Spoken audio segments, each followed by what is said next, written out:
Good morning. It is a bright, sunshiny morning here today. And for all of you on the East Coast, I am actually jealous that I don't get to be in the snow with you guys, tobogganing and snowshoeing and all that kind of stuff. But apparently we did have a pretty amazing snowfall in Mammoth and over here. So I hope to get in the snow pretty soon, in the next week or two. My guest this morning, it's such an honor, and there she is, Suzy Snyder. My guest this morning is Suzy Snyder, who is one of the lead curators at the United States Holocaust Memorial Museum in Washington, D.C. Suzy has been a curator in Washington at the museum for 29 years. She has an extraordinary volume of stories to share, and today in particular what Suzy will be talking about is the American response to the Holocaust after liberation. So I'm really excited to have this conversation. So let's bring her on. Okay, go live. Let's see if our Instagram live is going to work this morning. I think there you are. Just like that. Hi. Hi, how are you? I'm great. We had our first assembly screening yesterday of Would You Hide Me? And that is just the most exciting milestone for us because, after 3.5 years of development and producing and filming and post-production, we finally got to see all the scenes in one fell swoop. And that Very was exciting. Very exciting, very rewarding. It is a diamond in the rough, and it's only going to get shinier and shinier. So I'm in a great mood today. Good. That's great. Yeah. How about you? How is it out there in the East? I mean, it's, we didn't get as much snow in DC, but it's fine. It's. Good. Do you enjoy going out for walks in the cold and the snow, or are you just over I it? do. No, I absolutely do. I mean, I'm a runner and I don't like running on a treadmill. I like running only outside. Oh, So, nice. yeah. Are you one of those people that makes me very jealous where you're literally running in the winter and you're just like going for it no matter what? Are you that person?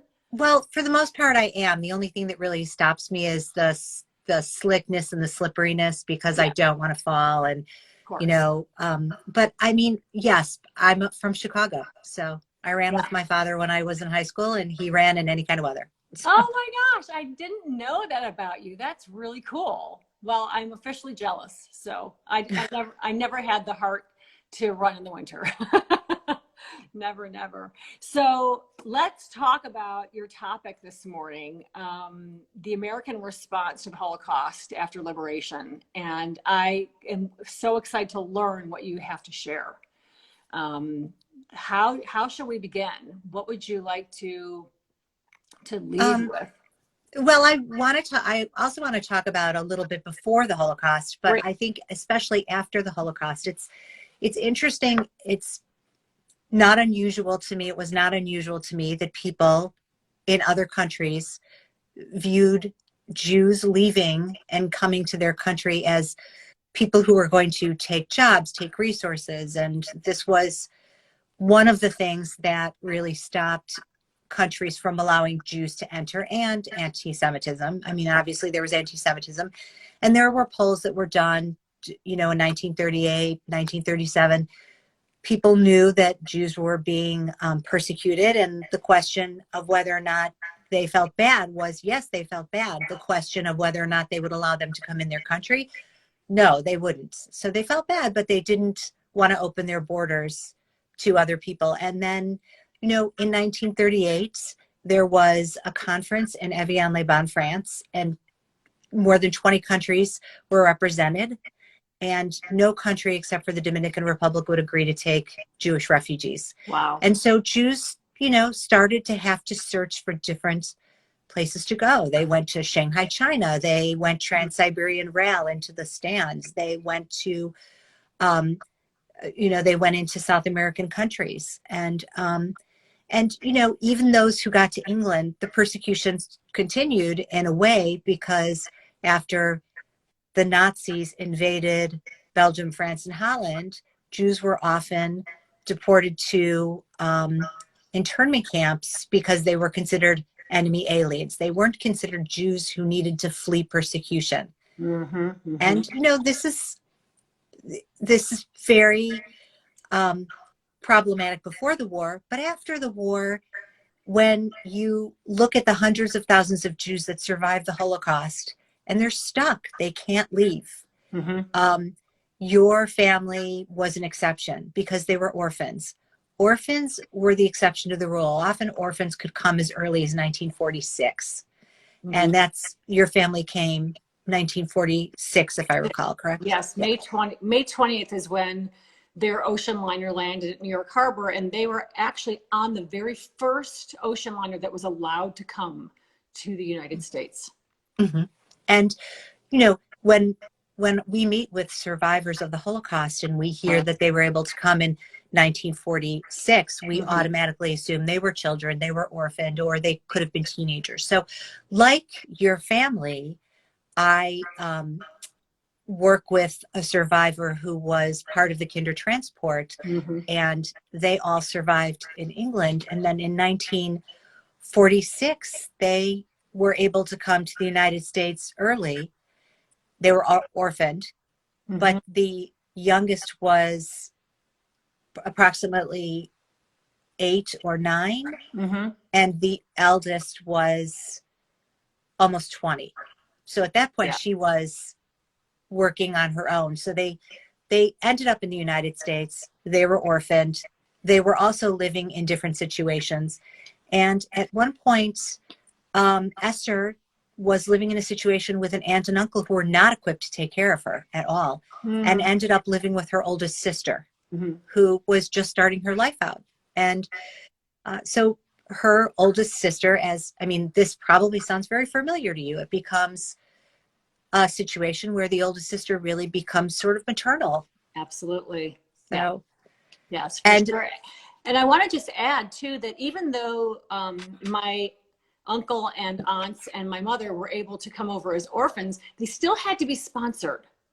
They they did, they they did, still yeah. had to be sponsored. So if the joint distribution in Berlin was responsible for helping. First of all, it was a ruse. They had a remaining father. So their mother was murdered at Auschwitz. Their father was still alive, but in no shape to take care of them. But he did. I mean, he did an extraordinary job as best he could. But it was my Aunt Ruth who was really dedicated to getting out of Germany. And she's the one who went to the joint distribution to find out what to do. And they told her, pretend you're orphans, pretend. And they said, Right. okay, fine. So they did. So they pretended their father was dead.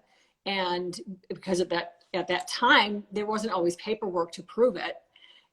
They were able to the joint distribution, they were able to connect the Weber siblings with the Chicago Children's Bureau, the Jewish Chicago Children's Bureau. And that's who sponsored them. So that when they came to New York, they were quarantined in the Bronx, in the Bronx, and then eventually made their way to Chicago. So it was still a very intricate process And just to get out even as orphans. and also a painful process because they came to Chicago, and because I mean, we could go back and write a book on many books on the psychological damage survivors dealt with after the war, Yeah. not only during the war. They lived in 7 different homes.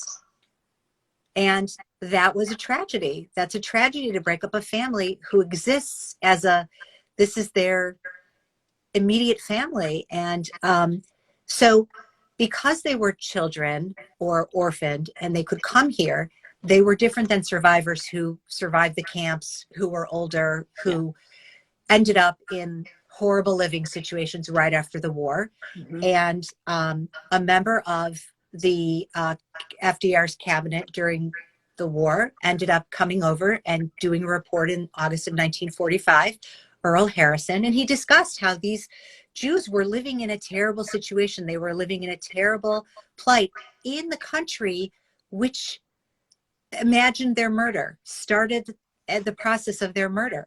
And I want it to be more natural, but I do want to say that a quote that he wrote in his report that he wrote and presented to um, to the government and August of 1944 was that the only difference between how we treated the Americans were treating the DPs and the Nazis were treating the DPs is that they didn't wear concentration camp uniforms, and we were not exterminating them. And that was a real wake-up call. And he felt that the situation was deplorable, so much so that when he presented the report to Truman, Truman actually was himself horrified, and there was a call to action. And the call was, again, create these displaced persons camps for those that survived so they could wait in a respectable way. But so just interrupt me at any time. No, well, so I'm really curious of a little bit more about that. Can you give me some specific examples about what you mean when you say that when displaced persons came to America, right? I assume you're talking about right after liberation, so 46. And they couldn't, unless they were children, they really couldn't. Right. The Americans. So how were we treating them? How were the Americans treating them? That I have never heard that before. I certainly. So the Americans who were in Germany and Austria, the Allied forces, had no way to take care of them. Right. And they were people who needed jobs. They needed clothing. They needed food. Right. There was a serious lack of all of that, especially because Germany was in a terrible state of disrepair after the war. But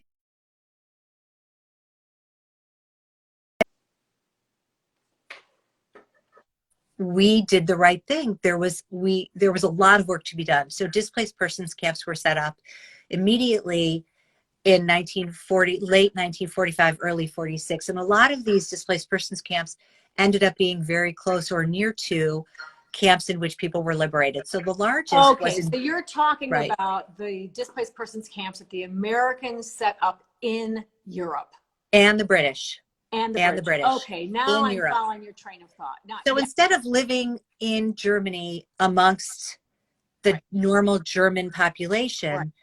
Many of them moved to displaced persons camps, yes. where they are given, where they're allowed to work, where they're yes. given training, where they're set up so that they can at one point immigrate. But immigration is rather difficult and elusive to them, because the problem is for immigration is still quite low, and it won't be raised until 1948, when there's actually a law that states, a congressional law, to allow displaced persons to come into the country. And you also have the state of Israel, which is still Palestine before 1948, right. and the British preventing Jews from going there as well. So you have these people, hundreds of thousands of people stuck in Europe. Right, right. And our family went to 3 different displaced persons camps. The first one was in Berlin, and then they traveled by convoy to Hanover to then eventually get down to Munich. That displaced persons camp was so dangerous that somebody there had the good thought to get them out. These are children, they don't belong here. And that's how they wound up in Indersdorf at the cloister, thank goodness. Yes. Which was just an extraordinary experience. I don't think that they view it as an extraordinary right. experience, but in my research about what I've learned about Kloster Indersdorf and all of the incredible work that was done there and how children were treated, you know, Anna Andlauer, who wrote this incredible book, The Rage to Live, was our host in Indersdorf. And there was a paragraph in her book about our family, and some of the facts and details are incorrect, but it doesn't matter. It's still like, oh my gosh, Mom and her siblings are in a book that we never So knew you might have seen these pictures with these children holding a plaque with their name. Yes. That's Kloster Indersdorf. Exactly. What they did was they created these photographs so that people could identify who these orphan children were as they found and liberated these orphan children after the war. Right. And we have a collection that was donated by the niece of Greta Fischerova, who was quite active in, you know, and her papers are part of our collection, which is very fascinating. It's very fascinating to see how this was a place where children could be children. Yes. And it isn't that Bergen-Belsen wasn't a great place for children, but people went from the Bergen-Belsen concentration camp automatically into the displaced persons camp. And there was so much work to be done and so Mm-hmm. much death that had occurred even Yeah. after the liberation. And so it's important that these children felt like, I mean, I think we think that if a child survived in hiding, that they did not suffer as much as somebody who went through the concentration camps. And there Mm-hmm. is no hierarchy on the suffering. So I think, And well, go ahead. I'm glad to hear you say that, because one thing that my mother does say, you know, I call her the reluctant survivor. Mhm. And what I mean by that is mom and her siblings never wore their survivor status on their sleeves. No judgment about that at all. They just had the mindset of, we're here, we're alive, move forward, the future. Forget about the past, move forward. And that's not for everybody, but it was for them. And even the other day when I was giving a presentation and mom was on, she talked about how she doesn't feel like a survivor because she wasn't in the camps. And I agree with you 100%, Suzy. The trauma that all 7 of them had to endure played Mhm. out in very different ways in their lives once they came to America. Um, and perhaps, Yes, I you know, absolutely. yeah, and I think for sure some of them are still dealing with that trauma today, and they're in their 80s and 90s. Yes, absolutely. I agree that, I mean, and many hidden children wouldn't even talk about their experiences. Many child survivors. Right. So even people who escaped by way of the kinder transport. And I I don't think that we can group the suffering. You have to look at an individual experience and an individual story. I mean, Right. somebody who survived in hiding could have been sexually abused, which we do have. We have seen that. I mean, we have 2 diaries that discuss it. Mm-hmm. And so it's not a casual situation where there's always the concern that you had to, if you weren't old enough to remember, it was actually easier. If you were old enough to remember that you were a Jew, Mm-hmm. you were constantly always worried about being denounced, Yeah. because Yes. especially in Poland, when you denounced people, you got paid for it. And people were not gracious. There were a Mm-hmm. lot of rescuers who were gracious, but even so, there were people who lived amongst near the rescuers, and rescuers often would make up stories as to why they suddenly had these babies or children in their lives, Right. because they themselves didn't want to be the victims of any kind of backlash or anti-Semitism.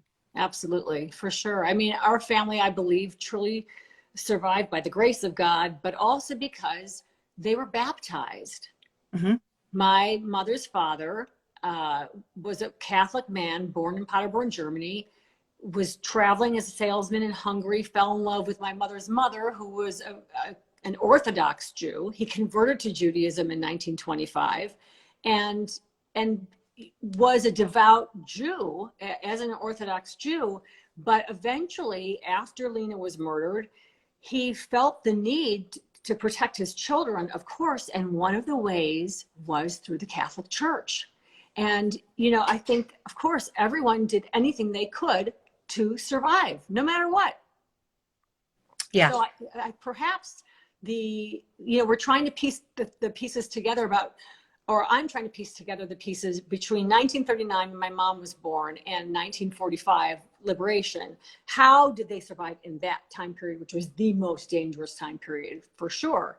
Hmm. We are confident that the people who hid them, Paula and Arthur Schmidt, knew that they were Jewish. But we've also found out that townspeople knew all about them. The mayor of the town where they were hidden, Voreen, Rudy Fairman, was a leader in the SA as far back as 1930. Hmm. He would bring them food. He would help them. We have no idea if they knew that they were Jewish or not. Who knows? Maybe it was Rudy Fairman. I mean, I'm completely postulating, but maybe it was Rudy Fairman who said to Schmidt, "You need to get these kids baptized in order for me to not turn them in." Who knows? Who knows? Hmm. We'll never know. And as a storyteller, I'm always trying to come up with different angles about Yeah. how did they survive? How did it work? So yes, being in hiding scary for them, of course, and scary for the people who were hiding them and their families. That's right. They were Very constantly at dangerous. risk. Yes. And Yes. also they're hiding 7 children. How are you feeding 7 children? Right. And they weren't, which is why the mayor would bring them extra ration cards. And I think that there were stories that people would drop off bread and the kids would go around knocking door to door, which it's a rural farm area, so doors are a mile apart from each other, begging for bread and eggs, things like that. And then of course they have stories about how they ate raw potatoes from the ground. Yeah. That's how they survived. There was no food. Mm-hmm. There was nothing. Yeah. There was a story that my Aunt Ruth tells about how her father, Alexander, would make something called heaven and earth. And it was basically potatoes and apples. And he would heat it up and boil it up, and that was your dinner, potatoes Mm-hmm. and apples. Mm-hmm. Mm-hmm. Yeah, yeah. It's incredible hearing their stories. One of the things that you and I have talked about previously that I think is very important for us to acknowledge and understand today is the American response to refugees, just even in the last decade. Yeah. It's very hard to watch because, I mean, we're a country of immigrants. It's not as if we all were born here. We weren't. Right. I mean, and it's hard to watch this. I think the separation of children and mother, that was really, and father, that was really, I did not understand that. That's a very inhuman thing, and um, it's still going on because I'm not sure if the Biden administration doesn't. I'm not sure the politics of why it still exists, but we question always what are we going to do to allow our immigration policy to rule and to Mm-hmm. control Mm-hmm. how we are as a citizen, as a country. And Angela Merkel got a lot of grief for opening her borders to refugees many years ago, but she needed to do it. They needed a place to go. Yes. And how can we do it safely? I don't have the answer, but I know that when I was thinking this morning about our conversation, Mm-hmm. this idea that we turn our refugees back into Mexico to sit in sort of a no man's land.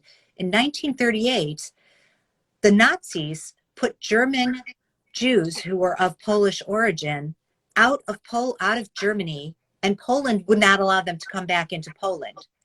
And so in October of 1938, you have these German naturalized Jews sitting on a border with no place to go, really. Mm-hmm. Mm-hmm. Because they were forced out of Germany. And so they're in a town called Schwanshan, and another group of Polish Jews comes to their aid and tries to help them and resettle them and give them, the things that they need, the food, the relief that they need. But again, these Jews ended up being, they ended up being either getting out or going further into Poland and then being deported Mm-hmm. and likely killed. That was the most common.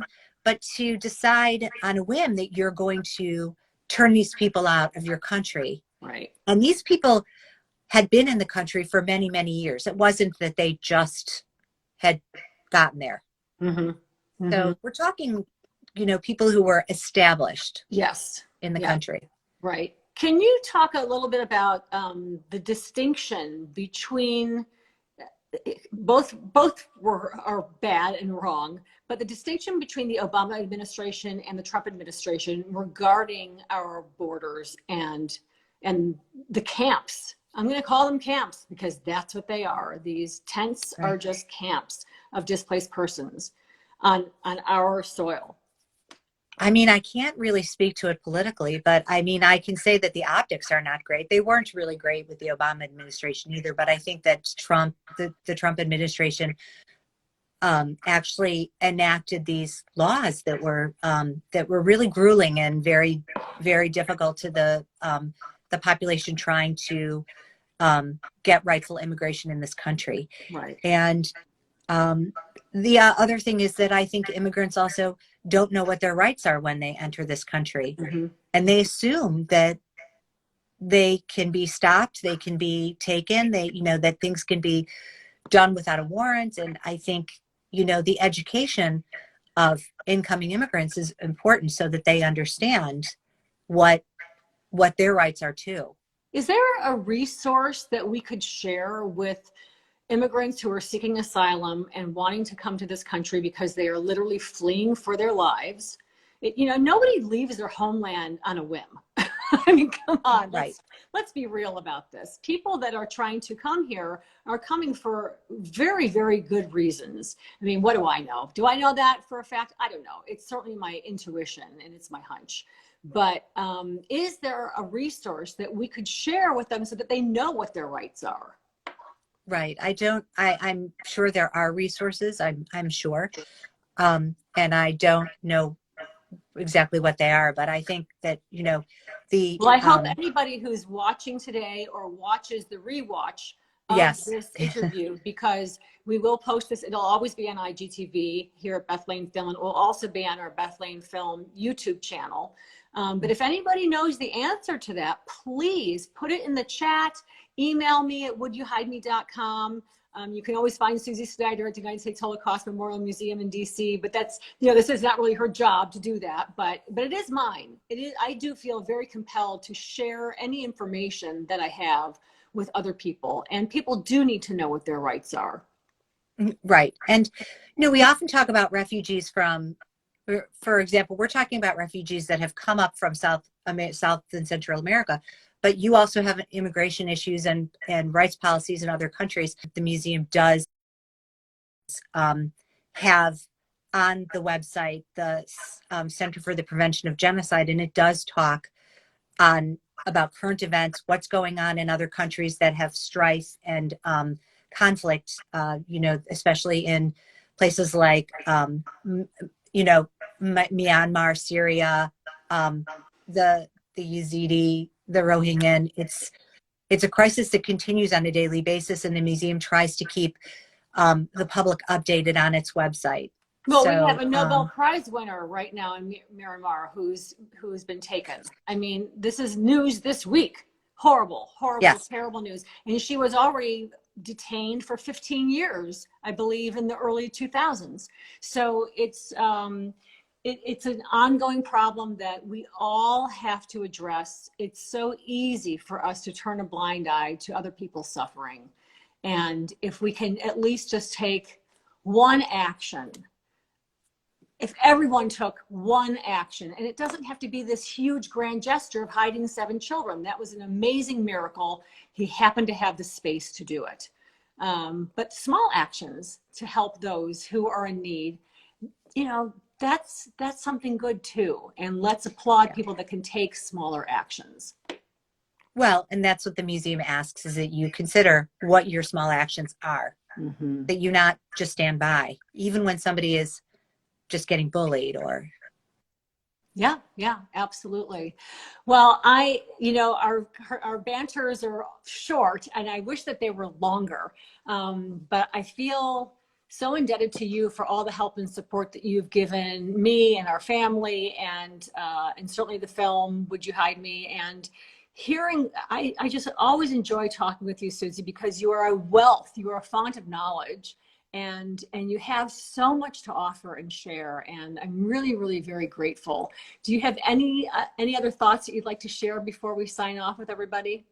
No, I'm very grateful that you asked me to do this. I'm grateful you're making a film of your family, because it's been my thing to have I mean all 7 children be interviewed, and that never happened. So I look forward to seeing the film, and I think it's a very interesting story.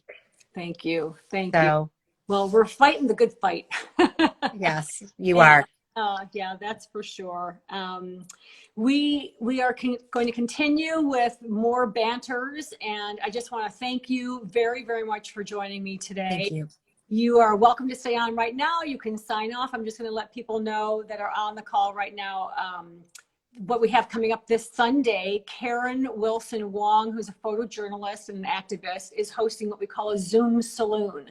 And this is where it's a fundraising opportunity for the film, but you don't have to donate in order to join us on the Zoom Saloon. People do need to RSVP, and they can go to our bio here and you'll get the link for the RSVP in the bio. And so that's happening this Sunday at 3:00 Eastern time. And then the next Wednesday, I have Alyssa Shapiro, who's PhD from Northwestern, who is studying the artistic response to I've heard her speak. Oh, good. Yes, well, that's right. She's on your speaking circuit with the Holocaust Museum, isn't she? Yeah, she was one of our fellows. Yes, wonderful. Good. So that's what's happening. And then we have, I think, 3 more Zoom Saloons coming up in February. So it's a big month for Zoom Saloons. I've actually, if you've participated in one before, I have a new little angle that I've put together about passion and purpose on a Post-it note. And so I'll be sharing that with everybody, how we just take our average Post-it notes and all of a sudden it becomes an action item. So, because most of those Post-it notes just go right in the garbage can, right? But we have to follow through. So thank you. Wonderful being with you. And until we speak again. Bye, everybody.